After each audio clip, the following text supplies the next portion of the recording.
आज का ये केस बहुत ही इम्पोर्टेंट केस है। आप सबका इसके बारे में जानना बहुत ही ज़रूरी है, क्योंकि कुछ अपराध ऐसे होते हैं जिन्हें दबा दिया जाता है, वो कभी सामने ही नहीं आते और जिन लोगों के साथ ये गलत अपराध हुआ होता है, उन्हें कभी न्याय ही नहीं मिलता।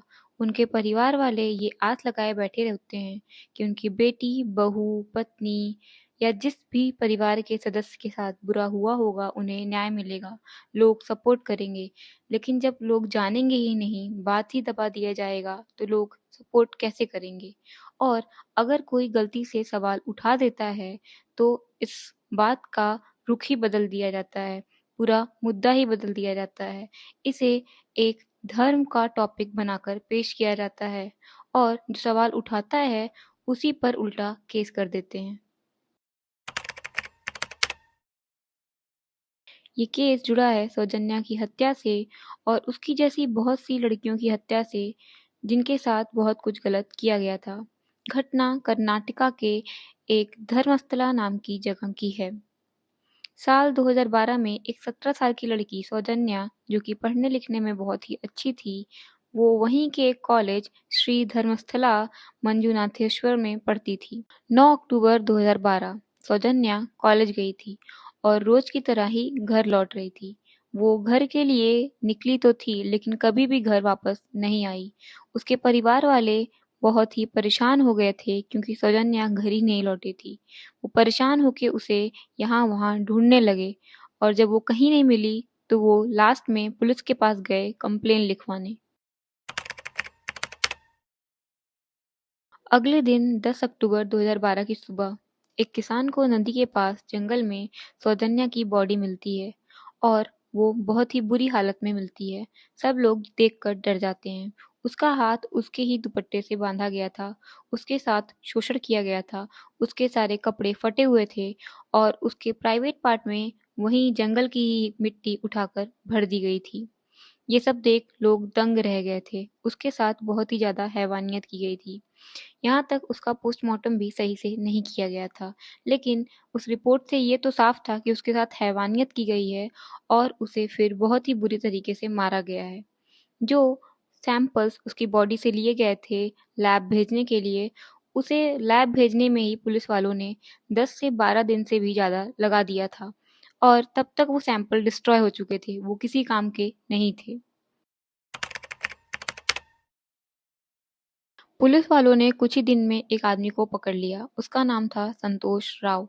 पुलिस वालों ने कहा कि इसने ही सब कुछ किया है, लेकिन गांव वाले ये मानने को तैयार ही नहीं थे, क्योंकि उन्हें पता था कि ये संतोष राव ने नहीं किया है, ये किसी और ने ही किया है और जबरदस्ती उसे बलि का बकरा बनाया जा रहा है। इस केस में फंसाया जा रहा है। सौजन्या के माता-पिता को और गाँव वालों को पुलिस इन्वेस्टिगेशन पर बिल्कुल भी भरोसा नहीं था, क्योंकि जिस प्रूफ को दिखाकर वो ये बताना चाह रहे थे कि संतोष राव ही मुजरिम है, वो प्रूफ वो खुद जबरदस्ती आकर सौजन्या के घर से ही ले गए थे। वो था सौजन्या का इनरवियर, जो वो बाद में संतोष राव के घर पर रख देते हैं। सौजन्या के माता-पिता का कहना था कि उनसे पुलिस वालों ने धमका कर बयान लिया है। गाँव वालों के विरोध को देखते हुए ये केस आगे जाकर सीबीआई को सौंप दिया जाता है।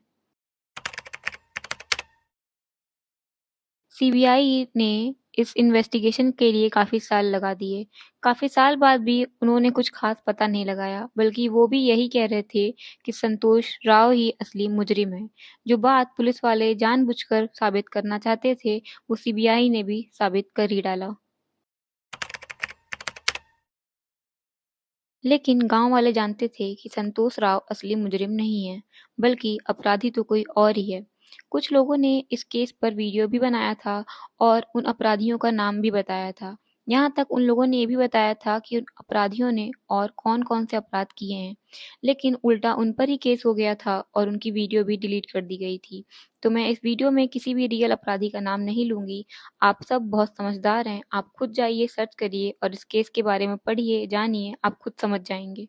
जो इस केस का अपराधी है, उसने पहले भी बहुत से अपराध किए हैं, जैसे किसी का शोषण कर उसे जिंदा जला देना, किसी का घर ही जला डालना, किसी को बहुत ही बुरी तरीके से मारना और उसके जला डालना, इसने ऐसे बहुत से काम किए हैं जिसे सुनकर लोगों का दिल ही हिल जाएगा। और धर्मस्थला में ऐसे बहुत सारे केस हैं, 1000 से भी ज़्यादा, जिसमें अपराधी कोई और नहीं, यही निकलेगा। और इनमें सबसे ज़्यादा केसेस 18 से लेकर 30 साल की औरतों के हैं। साल 2023। सौजन्या की मौत के करीब 11 साल बाद कोर्ट ये फैसला सुनाती है कि संतोष राव असली अपराधी नहीं है, उसके खिलाफ कोई पुख्ता सबूत नहीं है।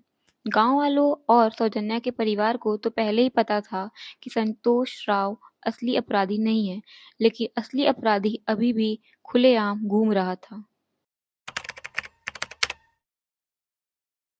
सौजन्या के मौत को करीब 13 साल से ज़्यादा हो चुका है, लेकिन उसके अपराधी अभी भी खुलेआम घूम रहे हैं। उसके माता-पिता अभी भी इंसाफ की उम्मीद में हैं।